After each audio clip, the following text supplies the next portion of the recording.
Imagine a world where the sky is perfectly intact, but the cities below are failing. The palaces, the parliaments, the massive highways, they're all still standing, but the true battle for survival has actually shifted right beneath your feet. Welcome to this explainer on Deep Shelter, how bunkers could preserve Europe. We're skipping the long intro today because we are dropping straight into a high-stakes, catastrophic scenario where the absolute safest place on Earth is no longer where people live, but where they hide. Okay, let's dive right into this. Imagine the exact moment those sirens go off and literally everything changes. What if, when the surface becomes way too dangerous or too unstable, the entire future of a continent depends on a hidden world below? Basically, what if Europe survives not because its visible cities hold up, but because its hidden bunkers do? So, that brings us to Section 1, When the Surface Fails, Abandoning the Visible World. So you've got to ask yourself, what kind of crisis actually forces a whole continent underground? Well, we're talking about massive cascading events here. A continent-wide drone attack, a nuclear exchange, or maybe a severe climate collapse where extreme heat, fires, and floods just make the surface totally unlivable. It could be a cascading cyber and infrastructure blackout, or worse, a combined catastrophe of energy failure and civil unrest hitting all at once. Literally any single one of these terrifying triggers could make the surface entirely too exposed for a normal government to operate. And this brilliantly illustrates the stark reality of that moment.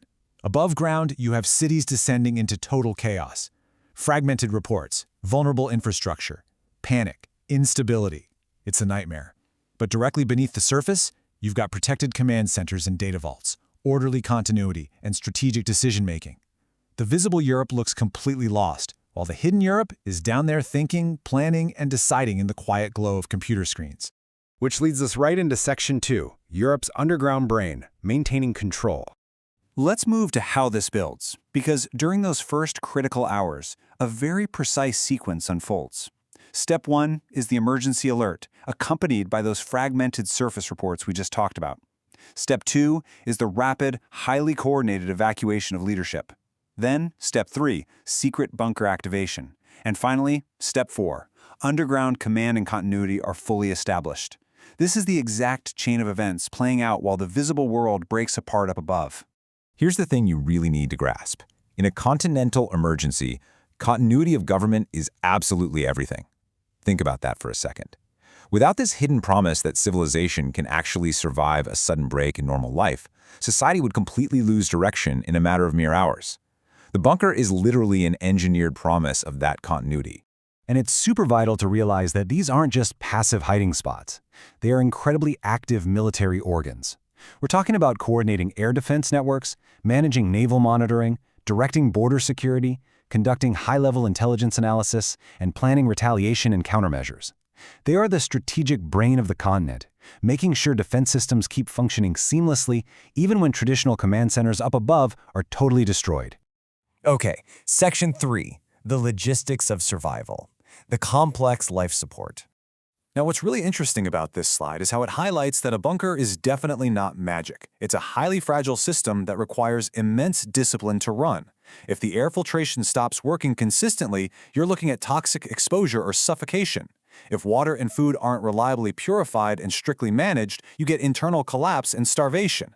Energy backups absolutely require stored fuel or alternative sources, otherwise you get a total system shutdown. And communications? They need massive redundancy to maintain command, or else the bunker just becomes an isolated tomb. If even one piece of this fails, the whole shebang fails. Because ultimately, time is the real resource in a catastrophe. We focus so much on the heavy concrete and steel walls, but honestly, those materials are really just there to purchase an abstract resource. So what does Europe actually do with this borrowed time underground? Well, they use that borrowed time for recovery. The underground network becomes this massive hub to coordinate emergency aid and rescue, and to start restoring fractured infrastructure.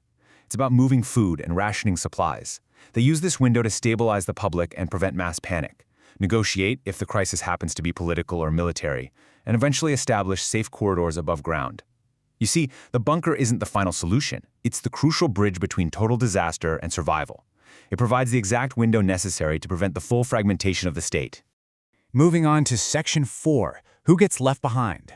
The ethical dilemmas.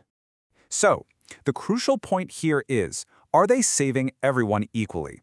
It is a genuinely haunting ethical question. If bunkers are saving Europe, who actually gets inside?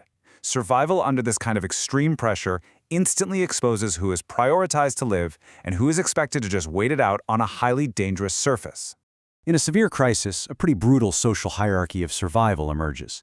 At the very top, you naturally have government officials and leadership, closely followed by military and defense personnel. Then come the scientists and essential workers. Further down the list are civilians, families, and children, and finally, refugees and vulnerable populations. Governments face a seriously dangerous balancing act here. They absolutely have to preserve state capacity to manage the crisis, but if they ration access too strictly, they risk looking like they've completely abandoned their citizens, and that shatters public trust right when they need it the most. Plus, when you go underground, power shifts drastically from theatrical to technical. In the open world of above, leadership is highly visible, it's ceremonial, it's glamorous, but below ground, all of that is completely stripped away. The leaders who matter most aren't necessarily the politicians anymore. They are the engineers, the medical coordinators, the logisticians, and the communication specialists. A survival scenario strips away all the superficial appearances and exposes sheer capability. This brings us to Section 5, Preparing for the Worst, the Global Aftermath. Just the mere existence and activation of these bunkers forever changes the mindset of everyday society. You'd see an instantly massive increased demand for shelter access maps, a huge focus on family emergency kits and food storage. Schools and workplaces would be urgently planning evacuation routes. Ordinary people would shift overnight from a passive dependence on the surface to an active, intense awareness of hidden infrastructure. And internationally, global nations would immediately start studying Europe's strategy. It would trigger a worldwide lesson in preparedness and, honestly, probably a new wave of global bunker construction. A crisis like this turns hidden precautions into totally urgent public priorities. But remember this absolutely core takeaway. Preparedness is not pessimism. It is resilience. Europe wouldn't be saved by panic. It would be saved by meticulous planning. The future doesn't just belong to the strong. It belongs to those who built redundancy, who actually stored supplies, and who dared to imagine failure way before it ever actually happened. Which leaves us with one final, deeply provocative question to chew on. When those heavy bunker doors finally open, will the world they left above ground still exist in the same form? Underground command can preserve order, sure, but it cannot replace the human need for a normal life forever. Just think about what happens when Europe takes that one long breath underground before it finally has to rise again.